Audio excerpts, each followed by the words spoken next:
el letrado de la Administración de Justicia, y él es el secretario coordinador provincial de Guadalajara desde 2013. Y en lo que tiene que ver con la temática de esta mesa redonda, es doctor en Derecho por la Universidad de Alcalá de Henares y su tesis doctoral fue sobre la protección de datos de carácter personal en la justicia penal.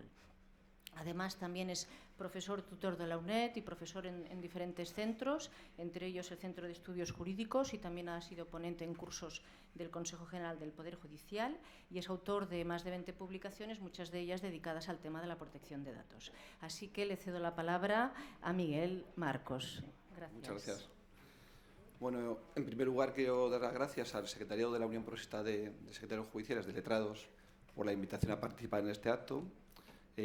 Principalmente a través de María Antonia, que fue quien me invitó a participar y que estoy muy orgulloso de estar hoy aquí. A mis compañeras de mesa, que, bueno, Carmen Aragoneses, que tanto de alguna forma ha contribuido a que tuviéramos preparada la ponencia, estuviéramos bien organizados, que no nos pisáramos los temas, a la brillante exposición de María Luisa Guillén, que me ha precedido en el uso de la palabra. Enhorabuena por tu exposición. Y bueno, pues creo que no hay mayor pudor que hablar ante los compañeros, en este caso ante, bueno, creo que prácticamente muchos conocidos hace muchos años, como mis compañeros de promoción que están allí, Domingo, Ventura y Joaquín, mis compañeros de Guadalajara. Es muy fácil ser coordinador en Guadalajara porque tengo unos compañeros estupendos, a Luis, a Basi, a Carmen, delante de mi jefe directo, Paco, amigo y ahora jefe, mis compañeros coordinadores que veo por ahí, que están, bueno, que nos vemos por lo menos una vez al año, y bueno, y mis jefes superiores como Sofía y también Enrique, con quien compartimos muchos trabajos juntos en muchas comisiones, ¿no? Y también, bueno, a todos los secretarios de gobierno que también están por aquí, pues buenas tardes a todos.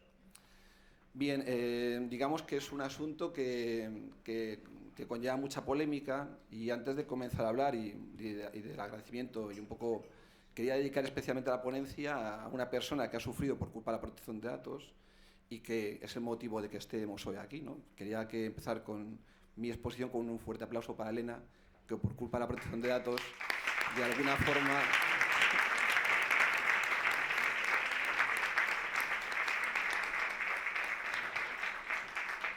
Elena es la compañera que, bueno, pues fue la que llevó todo el caso de la manada y tanto sufrió por este tipo de cuestión, ¿no? Bien, a mí me toca un poco, la exposición va a ir un poco de lo que ha dicho María Luisa, que es quien ha abierto el tema y ha puesto el ámbito general, y yo quiero transitar desde lo que ha dicho María Luisa hasta la mesa de mañana que coordina Joaquín y que de alguna forma va a hablar sobre medios de comunicación y protección de datos, que tanto nos interesa. Con lo cual, yo cuando llegue a ese tema no quiero hacer spoiler y de alguna forma paramos ahí para que mañana continúe el debate. Tengo mis opiniones, como bien sabe Joaquín, o sea que de alguna forma podríamos también hablar luego al respecto. Yo quiero empezar un poco la ponencia con cosas de comer, no de hablar de directivas ni de reglamentos, sino que de alguna forma de las cosas de las que nos preguntan todos los días los compañeros y que muchas veces no sabemos dar respuesta, ¿no?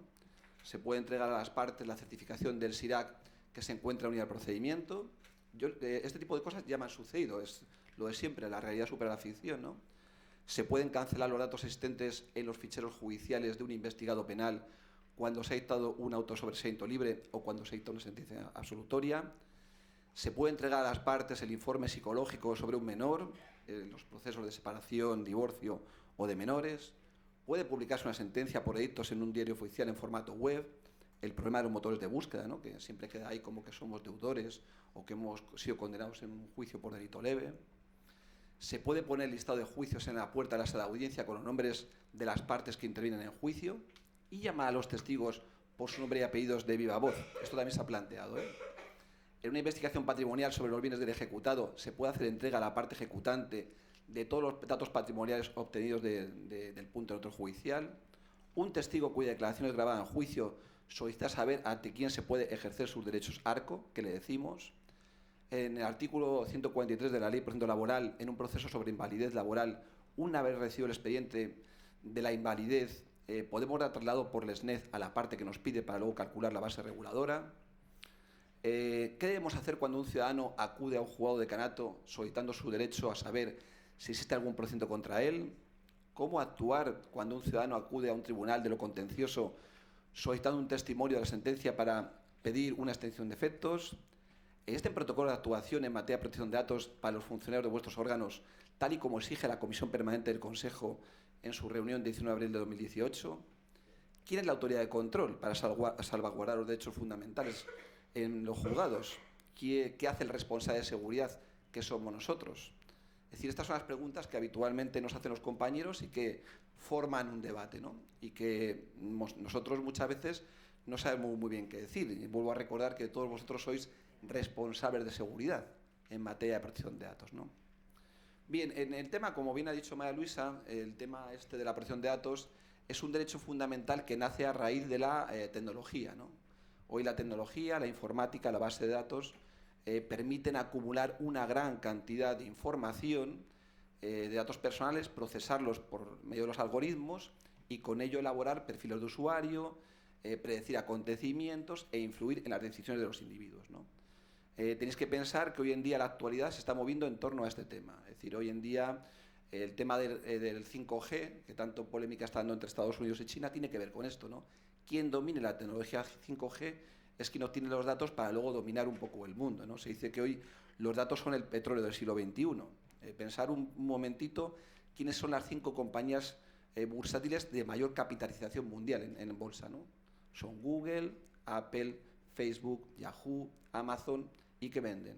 Coches, lavadoras, venden datos y los procesan con los algoritmos.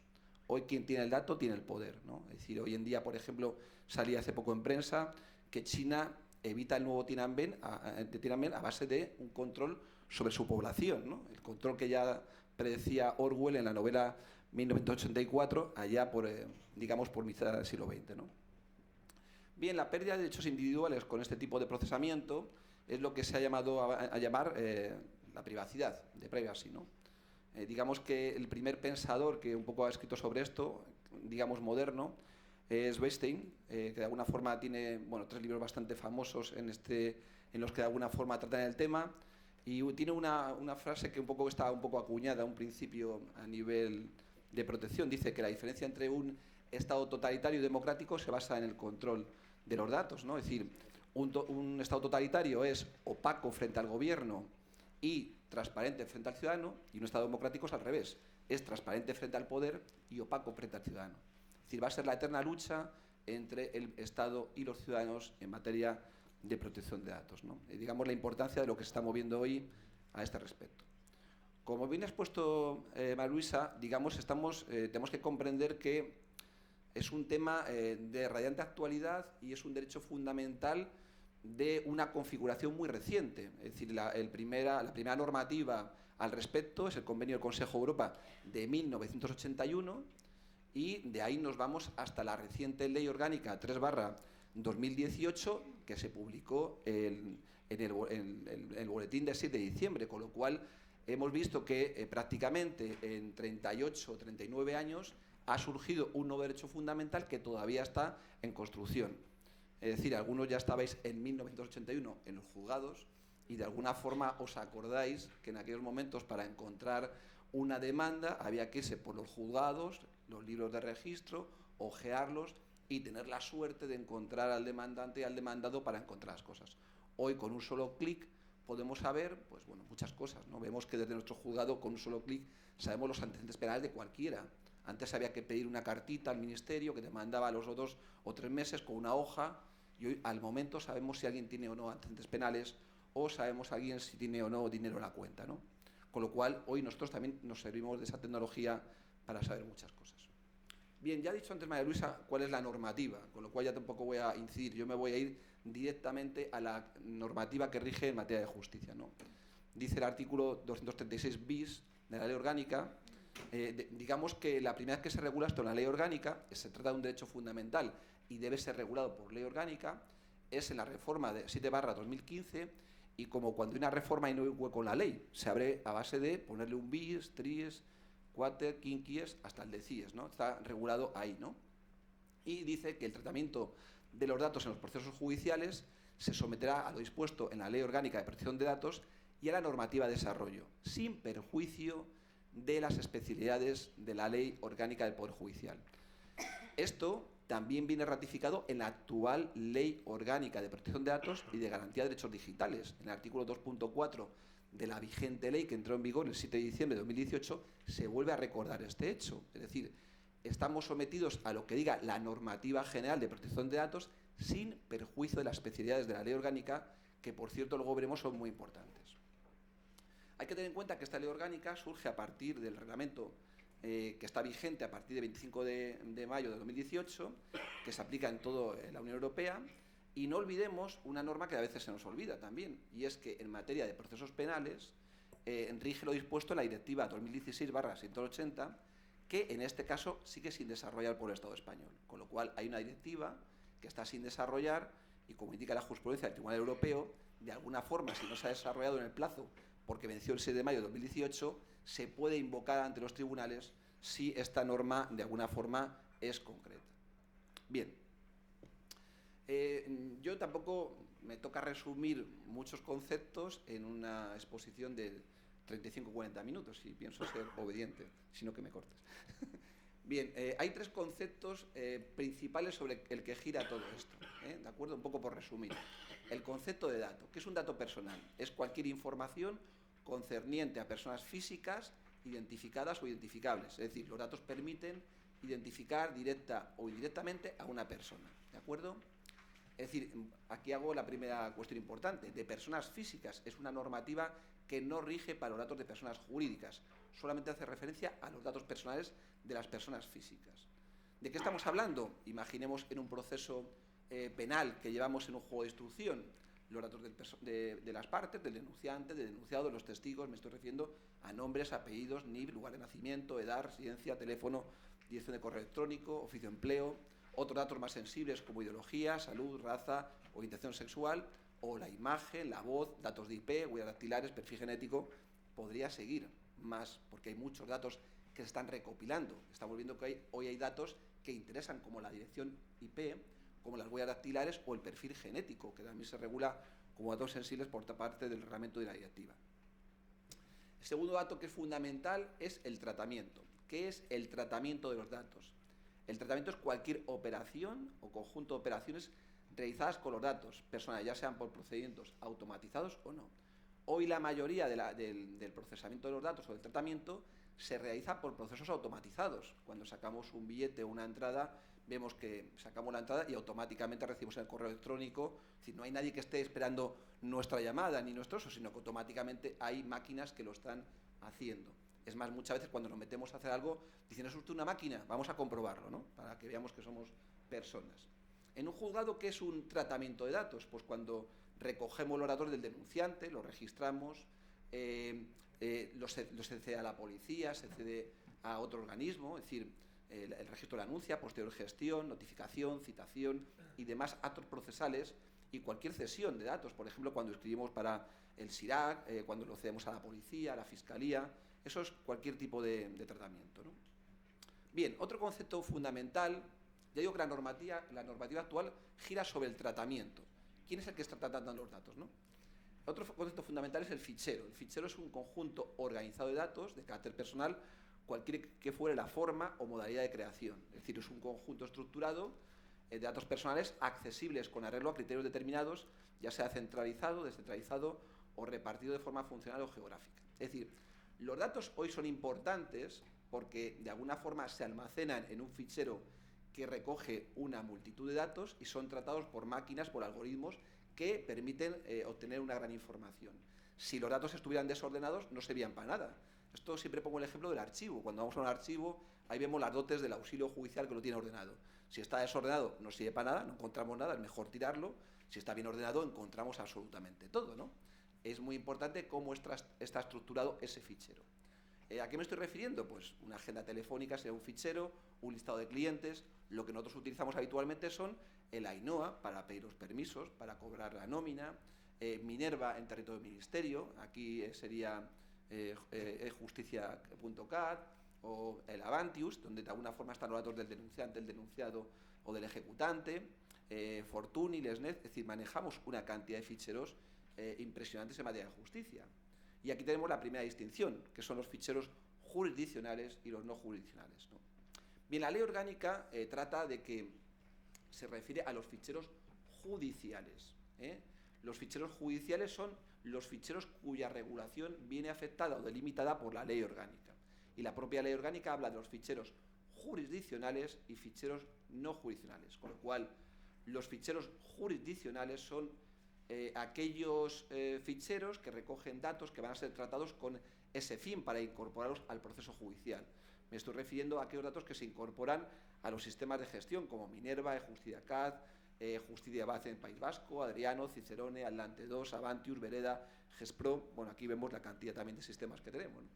Es decir, y los ficheros no jurisdiccionales es cuando nosotros recogemos datos para una finalidad que no tiene que ver con el procedimiento. Me estoy refiriendo a los expedientes gubernativos, gestión de personal, inspecciones, estadísticas, expedientes disciplinarios, es decir, aquellos datos que no van referidos a una finalidad jurisdiccional, para que veamos la primera diferencia. Bien, también me quiero referir a los ficheros no judiciales. Los ficheros no judiciales son aquellos ficheros que están sometidos a la normativa general y que en principio son ficheros externos, pero nosotros manejamos muchos ficheros externos, es decir, hay muchos ficheros nuestros que no dependen de los órganos judiciales, pero que habitualmente se accede a la información contenida en los mismos. Me refiero al SIRAC, al punto de control judicial, al SNET, a la cuenta de depósitos, a los ficheros policiales, a los ficheros penitenciarios. Es decir, nosotros también utilizamos muchos ficheros no judiciales. Bien, cuando esos datos de esos ficheros no judiciales que utilizamos se incorporan al procedimiento, en ese momento, de alguna forma ya se convierten en ficheros judiciales y están sometidos a la normativa de la ley orgánica. Es muy sencillo. Si yo pido unos antecedentes penales al SIRAC, que es un fichero no judicial, que depende de Sofía, del Ministerio, lo pedimos, de alguna forma viene por internet, de alguna forma cogemos el PDF y lo adjuntamos al procedimiento, en el momento que yo lo adjunto, se convierte ya en datos con fines jurisdiccionales. ¿De acuerdo? Igual me pasa con el punto neutro o con la cuenta de depósitos o con otro tipo de cosas. Bien, hasta aquí un poco los conceptos básicos que tienen que ver con nuestro quehacer cotidiano. Me vuelvo otra vez un poco a la normativa general. ¿Cuáles son los fundamentos? Porque hablamos del derecho a protección de datos, pero siempre decimos, bueno, ¿y eso en qué consiste? ¿De acuerdo? Estamos hablando de un derecho de nueva generación. Para que nos hagamos una idea, siempre que hablamos de derechos fundamentales, vemos de primera generación, que surgen a partir de la Ilustración, como sería la seguridad, la inviolabilidad del domicilio, etcétera. Los de segunda generación surgen a partir de la revolución industrial, la libertad, el derecho al trabajo, la huelga, la libertad de asociación. Los de tercera generación surgen después de la Segunda Guerra Mundial. El derecho a la paz, al medio ambiente, de los consumidores, y aquí surge también el derecho o los derechos informáticos. Hoy ya se habla de los derechos de cuarta generación que tienen que ver todos con la tecnología. Es decir, hoy estamos ante una tercera revolución digital o industrial que no nos estamos dando cuenta porque nos está devorando, no nos damos cuenta porque no tenemos tiempo para reflexionar, ¿no? Bueno, pues este derecho fundamental se articula en torno a tres grandes pilares, ejes o aspectos fundamentales. El primero sería los principios sobre protección de datos, es decir, los elementos esenciales de carácter interpretativo predicables de todos los sectores, ya sean de justicia, sanidad, educación, hay muchos sectores que están implicados por esto. Los derechos de la persona, es decir, el derecho fundamental que atribuye un poder de disposición y control sobre los datos propios, aunque los tenga un tercero.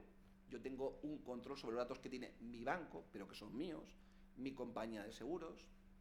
Los procedimientos para la protección y salvaguarda, es decir, digamos, para que haya un derecho fundamental tiene que haber un cauce para su protección y para su salvaguarda. El procedimiento más común y habitual es el dispensado por las autoridades de supervisión y, que en este caso es la Agencia de Protección de Datos y en nuestro caso es el Consejo, y como última ratio siempre está el derecho penal. El derecho penal también contempla una protección a través de múltiples artículos. El más importante sería el artículo 197.2 del Código Penal, que prohíbe de alguna forma una utilización ilegítima de datos, ¿no?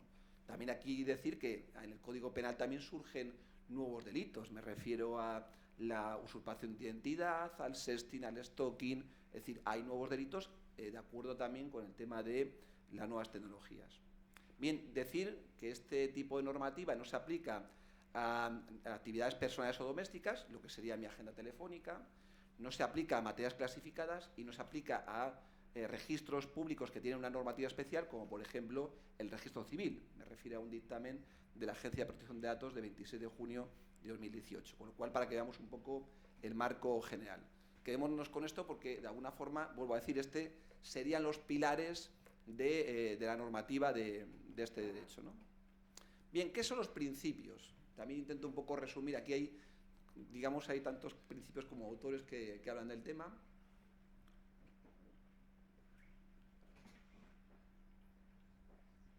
Bien, pero yo he intentado resumirlo en 5 para que de alguna forma lo pueda meter en una diapositiva, ¿no?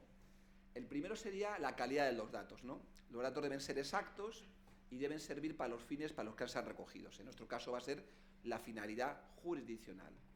Los datos deben ser procesados legalmente, es decir, deben ser procesados de una manera lícita y almacenados con una finalidad específica. Nosotros los vamos a procesar de conformidad con las normas procesales, con las normas que nos regulan y con una finalidad, que es la finalidad jurisdiccional.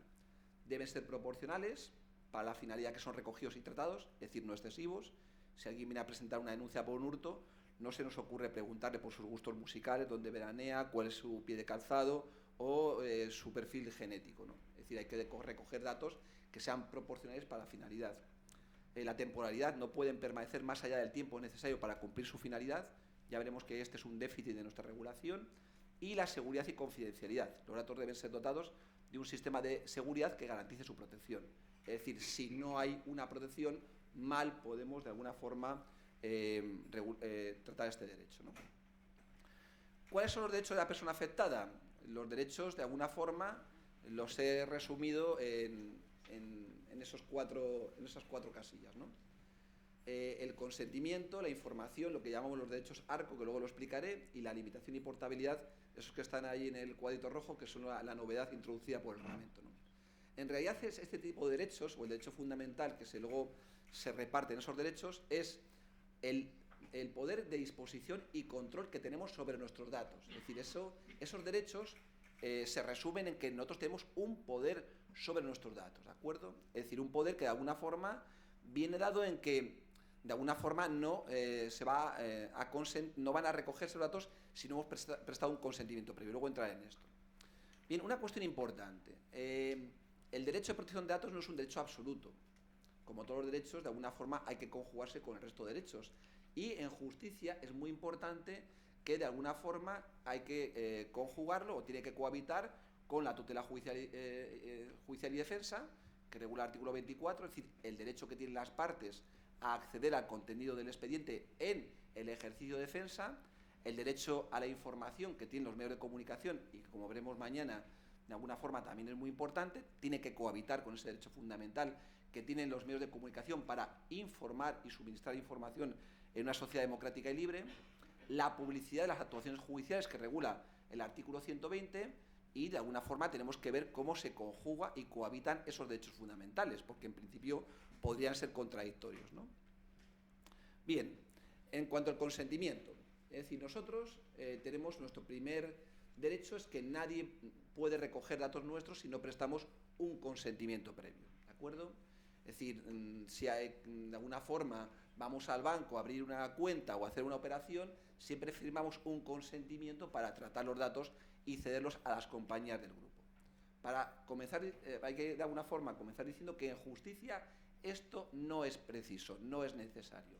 El artículo 236 quater nos indica que no se precisa el consentimiento del afectado para recoger y tratar los datos con fines jurisdiccionales, con lo cual ya estamos eximidos de la primera cuestión que resulta esencial en este derecho fundamental. En cuanto al derecho de información, ¿en qué consiste? Consiste en informar a los interesados, a los que se solicitan los datos, de la finalidad del tratamiento, para qué los quiere, de la identidad y responsable del tratamiento, es decir, quién es el responsable de los datos a quién se los doy, de la existencia de los derechos ARCO, como luego me referiré a ellos, así como del derecho a presentar una reclamación ante la autoridad de control. En realidad, nosotros cuando recogemos los datos de un denunciante o le decimos declaración a un denunciado, deberíamos también ejercer este derecho de información, ¿de acuerdo? Deberíamos hacerlo. Si veis los atestados, por ejemplo, cuando vienen de la policía, de los Mossos d'Esquadra o de la Guardia Civil, veréis cómo al final hacen ese derecho de información. lo hace todo el mundo, menos en el juzgado. Es decir, deberíamos ya comenzar a ponernos las pilas en ese sentido, o que de alguna forma las normas procesales vengan a recoger ese derecho, igual que informamos del derecho a personarse o de otro tipo de derechos, ¿no? Bien, el derecho de acceso, de conocimiento. Cuando hablo de los derechos ARCO, es el acrónimo de derecho de acceso, rectificación, cancelación y oposición. Es decir, resumimos en una palabra ese tipo de derechos, ¿no? El derecho de conocimiento de acceso consiste en el derecho a conocer si sus datos personales son objeto de tratamiento y, en tal caso, poder acceder a estos, salvo determinadas excepciones que pueden establecerse, por ejemplo, para garantizar el éxito de la investigación penal. Es decir, hay un derecho a que alguien venga a decanato y me diga, mire usted, yo quiero saber si existe alguna demanda contra mí, ¿de acuerdo? Y saber quién tiene los datos. Y ese derecho lo tiene la persona. De hecho, en alguna ocasión, cuando la agencia ejercía su autoridad de control, algún juzgado le ha tirado de las orejas porque no ha, de alguna forma, ha satisfecho con ese derecho de acceso y conocimiento. Es decir, las personas tienen derecho a saber quién tiene sus datos, qué datos tiene y para qué. Es cierto que de alguna forma en las normas procesales se regula una limitación, por ejemplo, en el secreto sumario, artículo 32, en la ley de testigos protegidos, es decir, que hay limitaciones procesales, pero en principio la persona tiene derecho a saber si sus datos están ahí. Digo los suyos, no los de terceros. Que yo no voy a preguntar a ver si mi vecino tiene una demanda. Eso no, por supuesto, pero yo sí. ¿Qué es el derecho de oposición? El derecho a oponerse en cualquier momento al tratamiento de los datos personales. Es decir, si yo averiguo que alguien tiene mis datos y los procesa sin mi consentimiento o de forma ilegítima, tengo derecho a oponerme a ello. Eso es el derecho de oposición. El derecho de rectificación permite a la persona afectada solicitar al responsable del tratamiento la corrección o borrado de datos si estos no son exactos o no están siendo tratados legalmente. Y los derechos de cancelación, ahora, según el reglamento de derecho de supresión, es cuando el tratamiento no se ajusta a la ley o ya no cumple su finalidad, tengo derecho a que se cancelen los datos o sean suprimidos. Aquí también hago referencia al derecho al olvido, también introducido al reglamento, que es la supresión de datos cuando estos no son necesarios para los fines que fueron recogidos. Las famosas sentencias contra Google para que nos quiten de los buscadores cuando ya han cumplido o dejado su finalidad. Bien, estos serían un poco los derechos que tiene toda persona en relación con los datos. Vamos a las cosas de comer. Como diría que el cabuno ya abre la boca y se duerme, digo, vamos a ver a lo que nos interesa. Las peculiaridades de justicia. Dice el artículo 236 octies que las solicitudes de ejercicio de los derechos de acceso, rectificación, cancelación, ahora supresión y oposición en relación con los datos con fines jurisdiccionales se tramitarán conforme a las normas que resulten de aplicación al proceso en que los datos fueron recabados, no siendo de aplicación la Ley Orgánica de Protección de Datos. Y se queda tan a gusto el legislador, se queda tan contento. Porque claro, las leyes procesales, si hay algunas que son del siglo XIX, la mayoría, algunas del principio del siglo XX, bueno, la propia ley del Juicio Civil, la 1/2000, cuando se crea, ni siquiera estaba en vigor la sentencia del Constitucional, no lo contemplaba como un derecho fundamental autónomo. Es decir, las leyes procesales no fueron pensadas para este derecho fundamental y no contemplan de forma expresa el ejercicio de los derechos de la persona afectada, con lo cual se remite a las leyes procesales, cuyas leyes procesales no regulan nada al efecto, en principio.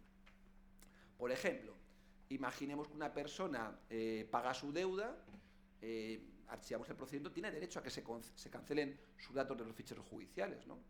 ¿Por qué van a seguir ahí? Tiene derecho a que se cancelen de ese fichero, ¿no?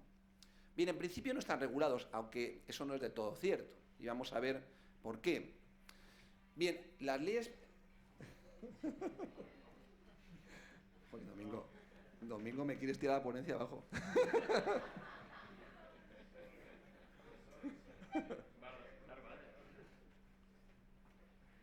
Bien, eso ya digo que no es del todo cierto y hay que bucear en las normas procesales para ver dónde podemos acomodar este tipo de derechos. Por ejemplo, el derecho de acceso, el derecho de obtener los datos, está muy bien regulado para las partes en el procedimiento.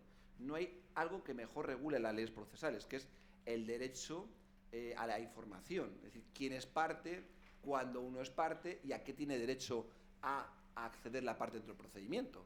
Es decir, las partes tienen derecho a acceder a la información y a los datos del proceso en el ejercicio de su derecho de defensa. Eso está muy bien regulado, ¿no? Incluso habla de un artículo que nos preocupa siempre mucho a todos, es decir, es que si le doy esto, ¿qué va a hacer con esos datos que le doy? Eso es su responsabilidad. La propia ley orgánica dice, en el artículo 236 quinquies, le será de aplicación a las partes la ley orgánica en el tratamiento de los datos que le fueron revelados en el proceso. Si yo a un abogado le doy una nota de condena y luego él no la utiliza de forma legítima, allá él y su responsabilidad. Yo puedo ser responsable de mi oficina, pero no de lo que hagan terceros, ¿de acuerdo? Y también lo dice la ley orgánica. Con lo cual, ya digo que en los derechos ARCO, de conformidad con las leyes procesales, el derecho de acceso está muy bien regulado para las partes. No nos debemos de preocupar porque eso las leyes procesales lo regulan muy bien. El derecho de acceso para terceros ya viene regulado en el artículo 4 del Reglamento 1/2005 y además lo regula perfectamente cuando un interesado que tenga interés legítimo pide información que de alguna forma no conculque derechos fundamentales y nos dice cómo hay que darla. Se hace un escrito, resuelve el letrado y se recurre después ante el juez, ¿de acuerdo? Con lo cual también está bien regulado. Los derechos de rectificación y oposición habría que asimilarlos al derecho de defensa. Si alguien me presenta una demanda contra mí, yo de alguna forma me opongo a esa demanda y intento que de alguna forma defenderme la demanda. Con lo cual estaría un poco también, lo podríamos encauzar ahí. ¿Cuál es uno de los que no viene regulado y no encontramos nada en la ley? El derecho de supresión y de cancelación, ¿de acuerdo? No está regulado en las normas procesales y no hay forma de encontrar algo que diga cuándo se cancelan los datos, cuándo hay una sentencia absolutoria o se paga la deuda.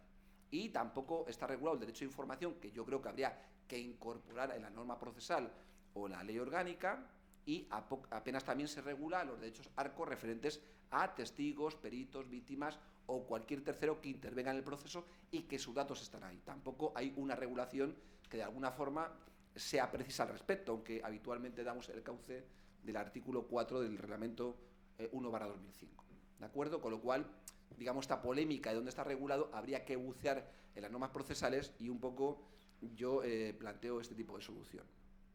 Bien, ¿cuál es el procedimiento para la salvaguarda o cómo se salvaguarda este derecho? Bueno, pues ya digo que el procedimiento de protección más común y habitual es el dispensado por las autoridades de supervisión con las que cuenta cada Estado miembro de la Unión Europea y cuya principal competencia es la de asegurar el cumplimiento de la normativa. En nuestro país es la Agencia Española de Protección de Datos y en materia judicial, para los ficheros jurisdiccionales, sería el Consejo, sería la autoridad de control para la protección de este tipo de datos, ¿no? La agencia sería la responsable en todo lo que sea para ficheros no jurisdiccionales. Me refiero, por ejemplo, a expedientes gubernativos, de personal, estadísticas o informes, etc.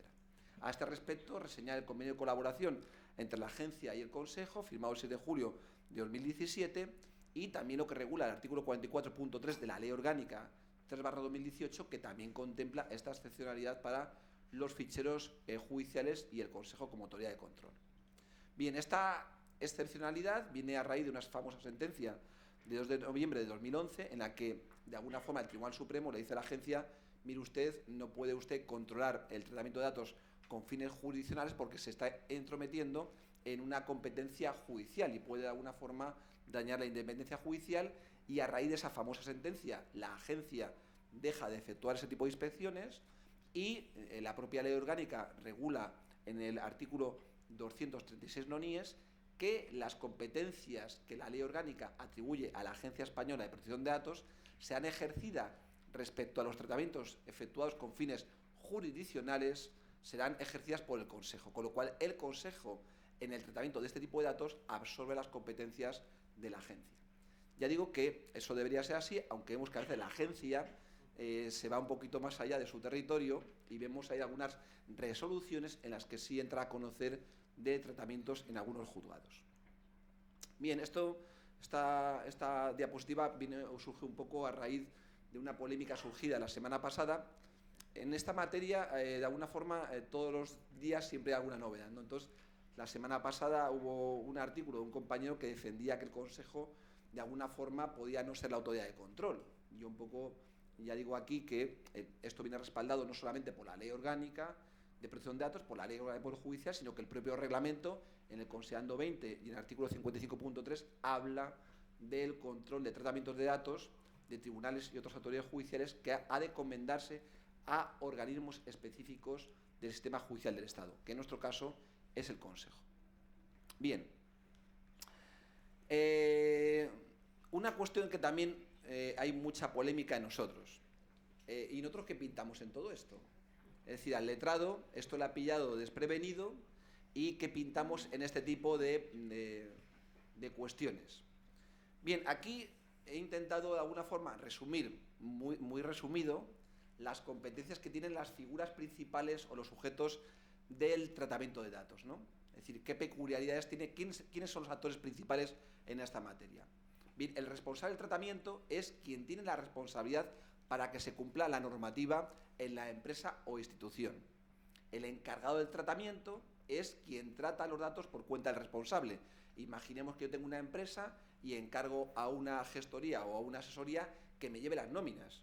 En ese caso, los datos de mi empresa me los lleva un externo que sería el encargado del tratamiento en ese tipo de casos.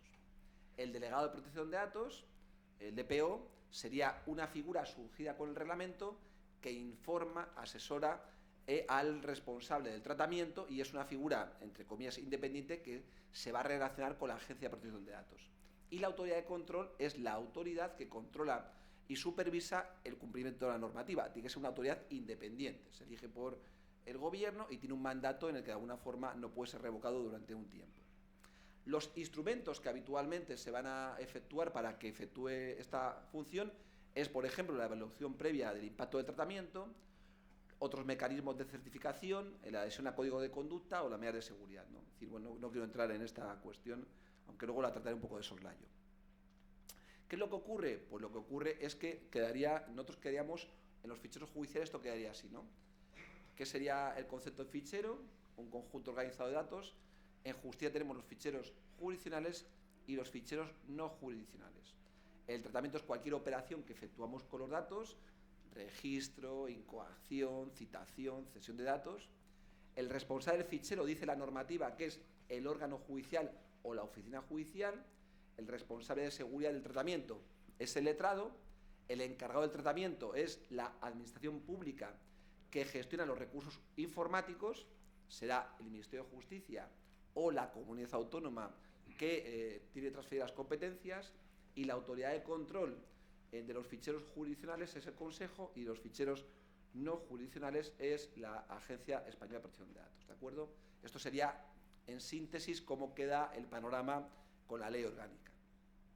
¿Qué es lo que ocurre? Pues que si vemos estas figuras con el reglamento, de alguna forma como que encaja mal. Todo esto no chirría permanentemente con la nueva normativa, ¿de acuerdo? Es decir, la regulación y este tipo de funciones de alguna forma casa muy mal con la Administración de Justicia. Pasan más cosas, pero también pasa aquí, ¿no?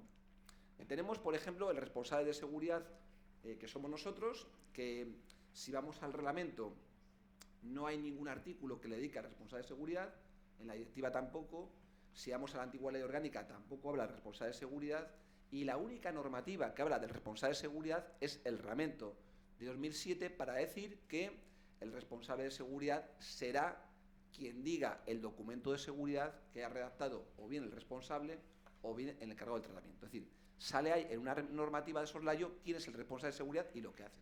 Pero es más, liga su función a lo que diga el documento de seguridad.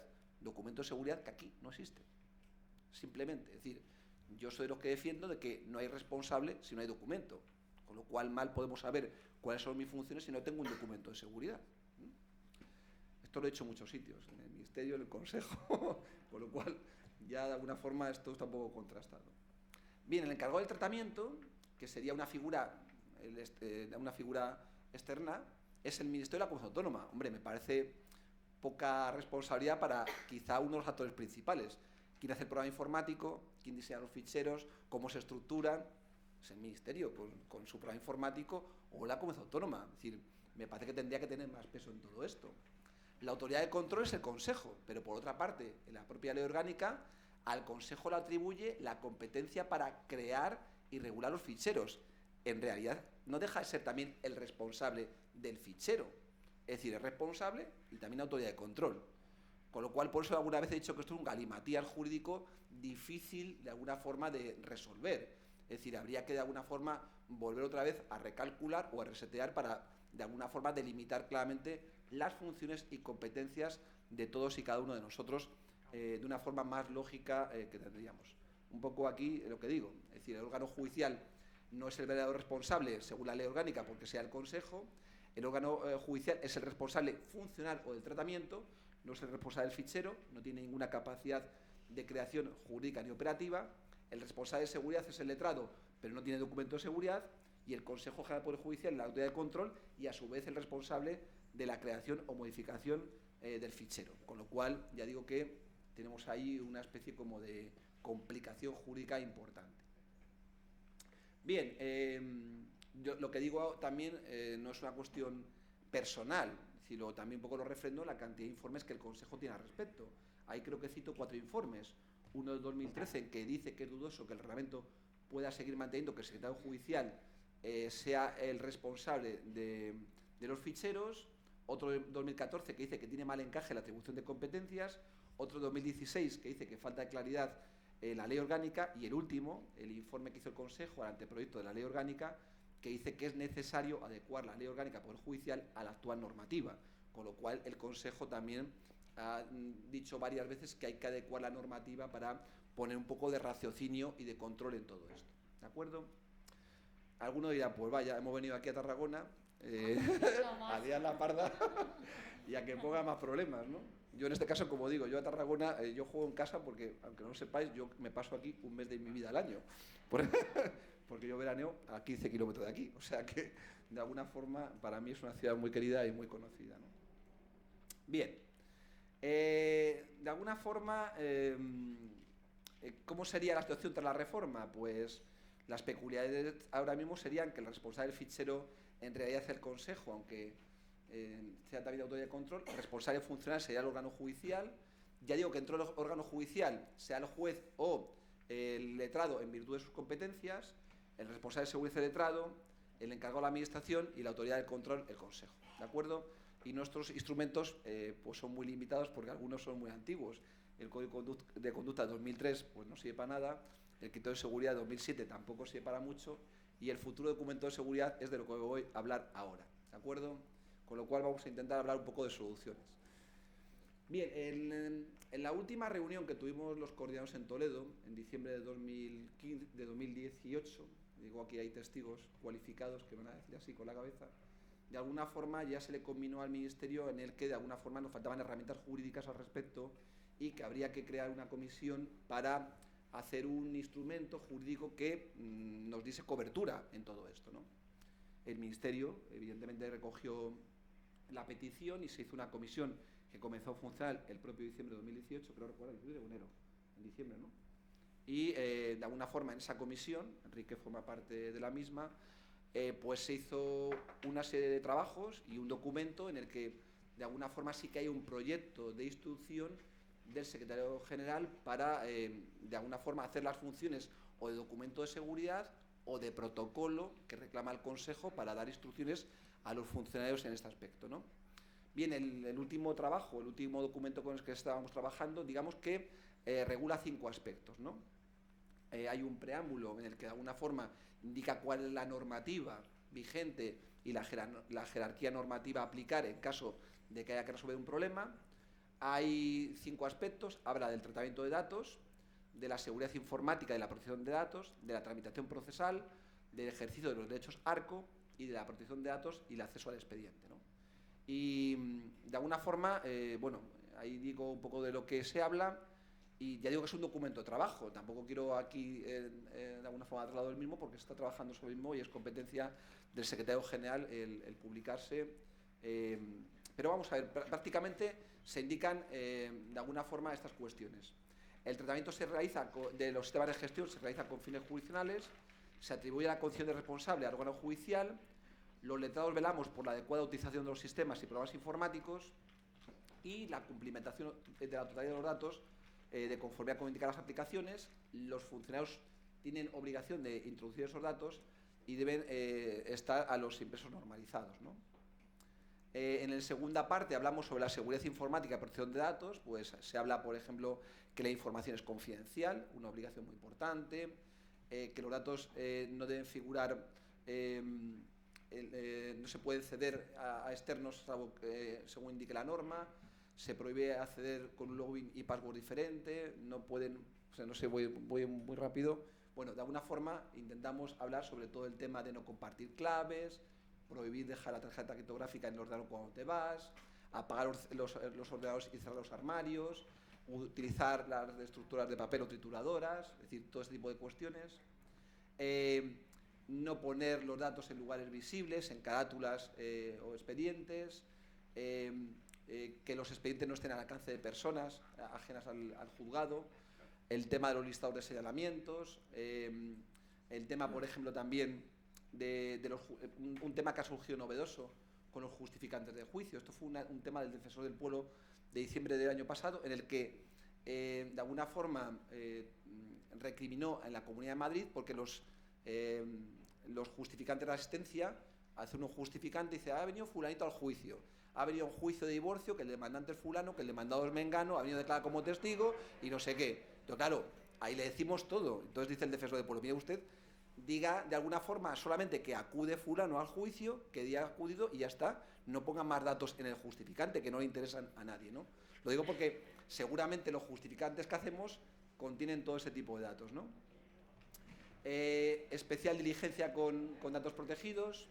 Bueno, de alguna forma se intenta recoger en una normativa o en una guía cómo tenemos que actuar en esta materia y cómo tenemos que de alguna forma impartir instrucciones a los funcionarios al respecto.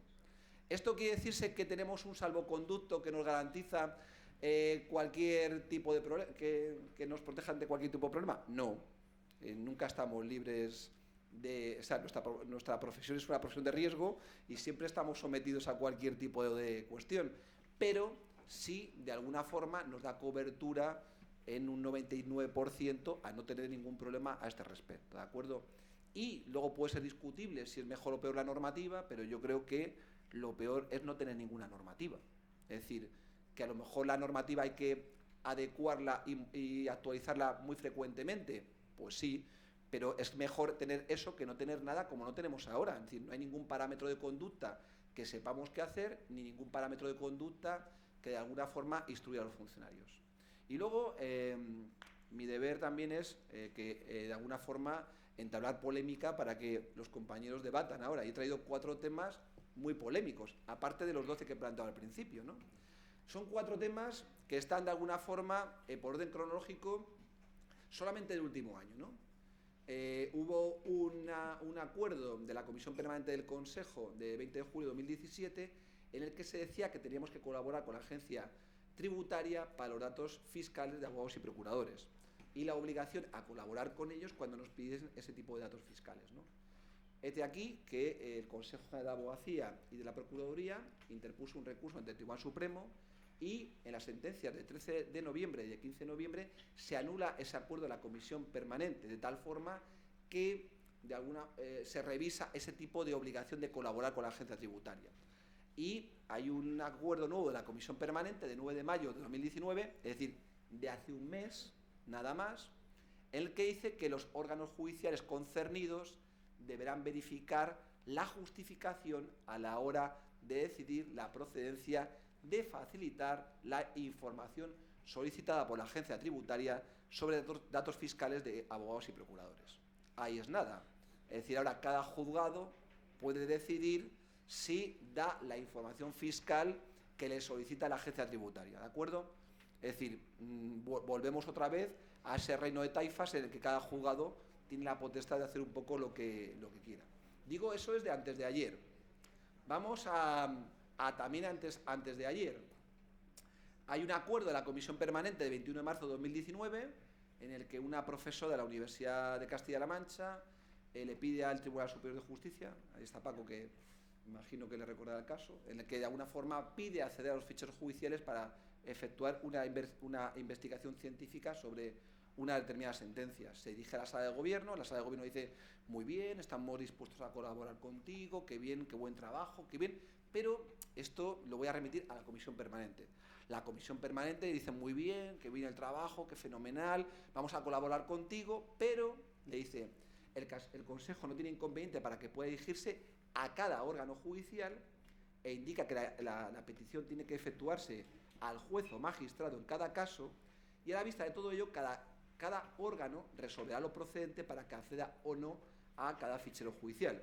Claro, lo que dice la profesora, para este viaje no me hacían falta estas alforjas, claro, para que luego me remita a cada órgano, ya voy pasando por la sala de gobierno y por la comisión permanente. Lo digo porque en materia de investigación es la última salida a este respecto.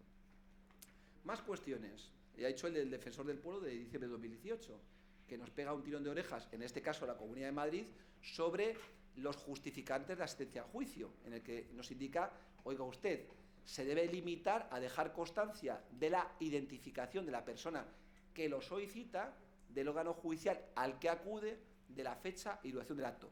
Punto. No diga más. No diga el nombre del demandante, del demandado, si es una separación, si es una violación. No le interesa eso a nadie. Es decir, hay que tomar ese tipo de seguridad, de requisitos.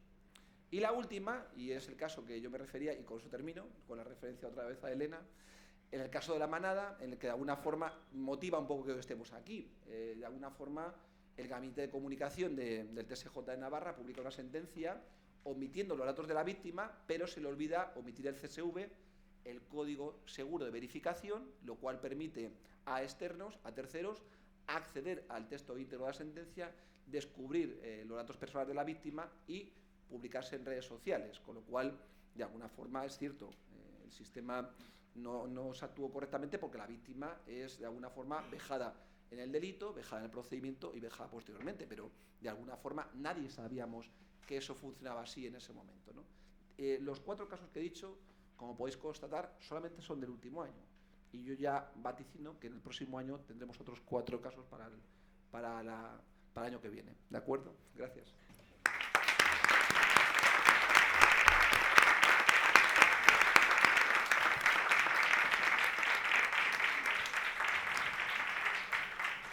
Muchísimas gracias, Miguel, porque realmente has evidenciado la gran complejidad de la protección de datos en el ámbito de la Administración de Justicia y el vacío legal con el que nos encontramos los letrados de la Administración de Justicia a la hora de tener que ejercer nuestra responsabilidad como protectores en la protección de datos, ¿no? Como responsables de la protección de datos. Bueno, ahora tenemos 10 minutines para que desde la sala se puedan plantear aquellas preguntas y por ahí ya hay una mano levantada. Buenas tardes. Mi nombre es Antonio Valero y vengo de Murcia. Y antes que nada, enhorabuena porque me parecen las dos brillantes exposiciones. Y con relación a la última, quería, por un lado, me parece muy interesante esa diferenciación que haces entre el responsable del fichero y del tratamiento, que no está nada claro en la ley. Y sobre todo a raíz de esto, de la responsabilidad de los órganos judiciales como responsables del tratamiento, el problema que se nos suscita también luego es exactamente determinar dentro del órgano judicial quién es el competente para resolver una materia de protección de datos. Porque evidentemente la ley siempre piensa distingue entre el juez y el letrado en función de sus competencias procesales, pero nada más, ¿verdad? Entonces, ante una cuestión a resolver en materia de protección de datos, lo primero, el órgano judicial o la oficina judicial tiene que saber si es competencia del juez resolverla o es competencia del letrado. Pero en entornos de oficina judicial todavía es más complicado, porque creo que en Guadalajara vais a ir dentro de poco también a la oficina judicial. En un proceso intervienen muchos letrados de la Administración de Justicia. Entonces, entre ese conjunto de letrados de la Administración de Justicia, ¿cuál es el competente para resolver una cuestión relativa a protección de datos personales? Por eso digo que si esto no lo has tratado, supongo que por la extensión, pero quería planteártelo a ver si tienes alguna aclaración al respecto. El asunto es complejo. Digamos que además cuando estuve en un curso que se organizó por Inspector de Trabajo en Madrid, Y a mí me llamaron un poco por la Administración de Justicia. Estaba la agencia tributaria, la Inspección de Trabajo, y había uno de los máximos responsables de la Agencia de Protección de Datos. Bueno, estuvo la directora y luego había un técnico, además me gustó mucho, muy cualificado al respecto. Y yo, claro, cuando hice mi exposición, pues decía, jolín, es que tú siempre plantando problemas. Dice, oye, a mí me interesa, en la agencia, quién trata los datos en cada momento. Es decir, en el tratamiento hay muchos responsables, ¿de acuerdo? Ahora mismo se transforma en que antes lo que importaba era el concepto fichero, ¿de acuerdo? Y ahora lo que importa es el tratamiento, porque del fichero salen los datos y en cada momento hay mucha gente que los trata, en cada momento, y en cada caso, en cada fase hay un responsable. ¿De acuerdo? A mí no me interesa el fichero, me interesa el tratamiento en cada momento. Y yo le decía, hombre, está muy bien, pero es que justicia es una cosa. Ahí lo de las competencias y responsabilidades es muy importante, porque somos juristas y eso, todo el mundo, es donde están las responsabilidades, ¿no? Es decir, a la agencia eso como que no le importaba. Lo que le importaba era de alguna forma quién es el responsable en cada caso. En la oficina judicial, si tú delimitas quién es el responsable en cada momento de la tramitación, será en ese caso quien responde del tratamiento del dato en ese momento. ¿Puede haber varios responsables? Por supuesto, pero es que aunque no hay oficina judicial, en un juego también, ¿de acuerdo? En un caso puede ser el juez cuando dicta una resolución y puede ser el letrado cuando se notifica. Es decir, en una misma fase procesal puede haber diversos responsables en cada momento. Y en el tránsito a la oficina judicial, por supuesto, en un momento puede ser la UPAD y en otro momento puede ser el SCOP o el STEG, el que sea el responsable del tratamiento. En cada una de esas fases será responsable. ¿Habrá conflictos? Evidentemente, como muchas cosas, y habrá que dirimir en cada uno cuál es el conflicto. Yo ahí lo que digo es una cuestión a los letrados cuando alguna vez me preguntan. Es decir, yo en materia de protección de datos me remito a las leyes procesales y yo de alguna forma hay algunos principios. En principio la parte tiene derecho al conocimiento de la información y a los datos, como principio general, salvo que las normas procesales lo limiten. Me refiero al secreto sumario, a los testigos protegidos, etcétera, ¿no? Y si de alguna forma no hay esa limitación, yo a las partes le doy la información. Me refiero, por ejemplo, aquí con una polémica que hay, si se da copia del SIRAC o no se da copia del SIRAC, del certificado. Digo, por supuesto. O sea, el otro día había una letra y me decía, es que la letra no me da, un abogado venía, la letra no me da copia del SIRAC. Claro, me está causando indefensión. Yo quiero saber si mi patrocinador tiene antecedentes para verificar la libertad provisional, para verificar el agravante de antecedentes penales, 22.8, la suspensión de condena. Me estás causando indefensión. Necesito saberlo, por supuesto. Luego, lo que haga la abogada con esa certificación es cosa suya, ¿me entiendes? Bueno, un momentito.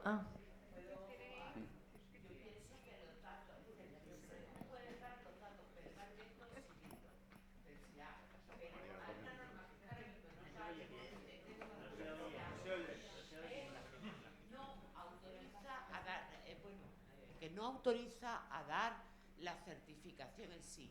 El propio interesado, sí, desde el juzgado, yo me he negado siempre a darlo, pero es que ahora como responsable también lo quiero poner muy claro, no se dan las normas, no se da el certificado, lo pides tú a tu... Es que todo lo demás... Hay que tener en cuenta que el SIRAC al sistema de registros integrados no se le aplica el reglamento, queda al margen del reglamento. Pero registro civil, sistema de registros integrados quedan al margen del reglamento. De manera que con el SIRAC aplicaremos el decreto que lo regula. Sí, y en ese sentido creo que tiene razón. El SIRAC el del deja 2009. aparte, tú lo exhibes, pero no lo das. Y después otra cosa, una consideración nada más. Pienso que hay un exceso de datos ahora mismo en los procedimientos judiciales y eso es lo que vamos a tener que afrontar, no solamente la normativa, sino eliminar ese exceso de datos, porque nosotros estamos ya en una política de gobierno abierto y vamos hacia una justicia abierta y el tratamiento de los datos es esencial. Bueno, y eso le estaba diciendo ahora mismo. Perdonad, vamos a ver, hay dos preguntas solicitadas. Sí, ahora contestas a esta pregunta. Vamos también a escuchar a las dos últimas preguntas porque ya no tenemos más tiempo y tratamos, por favor, de ser breves tanto en la pregunta como en la contestación. Muchísimas gracias. Bien, como veis, cualquier pregunta da lugar aquí a debate, ¿no? Por supuesto. Es decir, Yo no he hablado, o sea, vamos a ver, como no puede ser de otra forma, no puedo llevar la contra de mi superior jerárquico. Pero, vamos a ver, yo he dicho copia de la actuación, no he hablado de la certificación. La normativa del SIRAC habla de que una certificación de antecedentes penales hay que pedirla al Ministerio. Sí. Pero una copia de un dato procesal que es esencial para el proceso, me estoy refiriendo para una prisión preventiva, 504, para el agravante de reincidencia, 22.8, para, por ejemplo, la supresión de condena, artículo 80 del Código Penal, yo necesito llevármelo y estudiarlo para ver si esos antecedentes penales hay que computarlos o no. Es que lo necesito, me causas indefensión. Pero por otra parte, es decir, yo la copia la necesito. Otra cosa, la certificación de la carencia que las pide el Ministerio. Pero es que vengo avalado por el reglamento y por la propia ley orgánica. Y leo textualmente. A ver, dice, perdón. Tratamiento de datos de naturaleza penal. Fuera de los supuestos señalados, los tratamientos de datos referidos a condenas e infracciones penales, así como a procedimientos y medidas, solo sean posibles cuando sean llevados a cabo por abogados y procuradores y tengan por objeto recoger la información facilitada por sus clientes para el ejercicio de sus funciones. Es decir, la ley orgánica les autoriza a abogados y procuradores recoger esa información. ¿Por qué se la voy a negar yo como letrado? ¿Por qué? No, cuando, a ver, en la ejecución penal, escucha, en la ejecución penal, si la ley de procedimiento nos dice que con carácter previo para resolver sobre la suspensión hay que recabar antecedentes penales y dar traslado a las partes para que formulen alegaciones y después el magistrado resolver, evidentemente, para que la acusación particular y el Ministerio Fiscal puedan formular alegaciones a la petición de suspensión o cualquier otro incidente en la tramitación de la ejecutoria penal, tendrán que tener conocimiento. Bueno, perdonar que interrumpa. Si no os importa, como es una polémica, si queréis podéis seguir luego. El artículo, preguntan por el artículo que has leído. El artículo 10 de la Ley Orgánica de Protección de Datos y Garantía de Derechos Digitales. A ver, hay dos palabras pedidas, por favor, muy breve, mucha brevedad, ahí la última fila. Hola. Bueno, me llamo María Redondo y estoy en un juzgado de instrucción. Y muy brevemente, en cuanto a la normativa, no estoy tan puesta como vosotros en el tema.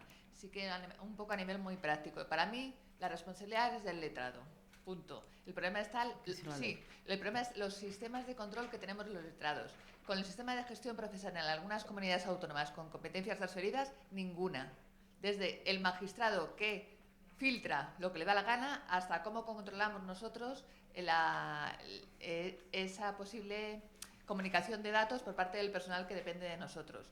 Pero, por ejemplo, ya a nivel un poco a lo mejor más un poco más pragmáticos, los problemas que nos pueden plantear hasta a un pequeño o gran letrado del turno de oficio que en una comunidad como Madrid se le exige para que pueda justificar y cobrar sus honorarios una certificación de una declaración en vez de un certificado de un secretario, o letrado. Y luego yo lo que me planteo, a mí hace unos años me tocó un caso muy mediático. No tiene nada que ver un caso muy mediático con un caso muy poco mediático. Las precauciones que tomamos todos nosotros con un caso mediático no tienen nada que ver, independientemente de la normativa y de los medios que tengamos, con lo que se puede plantear en el día a día con un caso menos mediático. Punto. Bueno, no puedo extenderme más porque... Sí, pasamos el micrófono a la otra persona que quería... ¿Ya no? ¿Sí? No lo sé. Bueno, a ver. ¿Cuánto tiempo tengo? Un minuto. Un minuto no... Lo resumo. Sobre la primera ponencia tenía muchas cosas que decir sobre los Big Data y todo esto y sobre lo de las aceptaciones, las cookies y todo eso, pero lo dejo. Sobre la segunda también tengo muchas cosas que decir, pero me ha llamado la atención eso de cerrar los armarios cuando no hay armarios. No hay puertas en los armarios, las carátulas están por ahí, estamos en el cutrerío, o sea, estamos aquí comparando el siglo XXI con el XIX, o el XXII, no sé, con el XIX, y todos estos datos están flotando por ahí, están encima de las mesas, no hay trituradoras de papel. Oye, que has puesto mal el teléfono, bueno, lo tiramos a la papelera. Claro, bueno, estamos protegiendo ¿qué datos? Vale. Estamos protegiendo Muy bien, gracias. Pues si queréis contestar... No me gusta nada esto que me has hecho. No, sigue, Perdona, por mí, sigue. perdona. Estaba empezando, sola. Bueno, pues no, ya no. Que sí, que yo también trabajo en un juzgado, ¿eh? Que también trabajo, pero sí, lo que digo es que... coordinador, soy coordinador, pero también trabajo en un juzgado, ¿eh? Es una broma. Ya, yo te lo acepto. Pero quiero decir que, vamos a ver, esto es un sitio al que hay que llegar, ¿de acuerdo? Es decir, tú vas a Hacienda y no ves un expediente de otra persona encima de la mesa, o vas a la tesorería y no lo ves, o bueno, no deberías verlo, o vas al médico y no ves un expediente médico encima de la mesa. Es decir, de alguna forma hay que intentar tener conciencia sobre este tipo de cosas, ¿de acuerdo? Es decir, vamos a ver, nosotros, por ejemplo, en las carátulas de los procedimientos, hace ya años, y están aquí de testigos mis compañeros de Guadalajara, no hay ningún dato personal en la carátula. Hace años, no es de ahora. Es decir, figuran en el reverso. Es decir, con una pequeña cosita hemos ganado mucho. Los datos aquí ponemos solamente el juzgado, el número de procedimiento y profesionales. Y en el reverso, el nombre de las partes. Es cuestión de llamar a la imprenta, que lo hagan así, y ya hemos hecho una cosita. Otra cosita es la lista de señalamientos. Otra cosita, es decir, a veces sin grandes inversiones resuelves grandes problemas, es decir, con pocas cosas, pero eso lo llevamos haciendo hace ya mucho tiempo. Con lo claro, digo las carátulas del expediente digital cuando el juez se imprime, ¿de acuerdo? Es decir, que de alguna forma se hace ese tipo de cosas, ¿vale? Bueno. Es decir, nosotros trabajamos con el expediente digital, para empezar ese tipo de problema ya no... El expediente digital y luego te obligan. Sí. Bueno, pues vamos a perdonar, yo sé que hay más preguntas, pero vamos mal de hora. No terminamos aquí, pensar que mañana seguimos. Seguro que algunas de las preguntas que se os han quedado hoy con ganas de formular, mañana las podemos retomar y con la mesa siguiente aún se nos ocurren más cosas, o sea que por favor perdonar que el debate haya sido un poquito corto. Gracias a todos por vuestra participación y terminamos aquí. Gracias.